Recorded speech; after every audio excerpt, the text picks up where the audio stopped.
আর যদি করতে না পারেন তাহলে তো সেই আপনি গড্ডালিকা প্রবাহে গা ভাসালেন। আগে এই সমস্ত দুর্বৃত্ত ব্যবসায়ীর কাছ থেকে আওয়ামী লীগ বিদ্যে নিয়েছে, এখন আপনি নেওয়া শুরু করলেন। তাহলে যেই লাভ সেই কুদু, আমাদের লাভটা কি হলো? জনগণের ভাগ্যতে কোনো পরিবর্তন হলো না।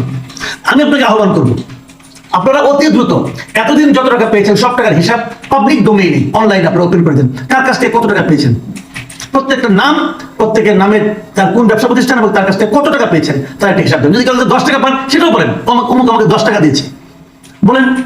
আমরা হিসাবটা চাই আপনার কাছ থেকে। আপনি কয় টাকা তুলেছেন, কয় টাকা খরচ করেছেন, অথবা কয় টাকা আপনার লোকজন মেরে দিয়েছে সেটাও আমি জানতে চাই। প্রিয় দর্শক, নতুন দলের কাছে আমাদের চাহিদা সবসময় বেশি থাকবে। নতুন দলের কাছে আমাদের প্রত্যাশা নতুন প্রত্যাশাই থাকবে।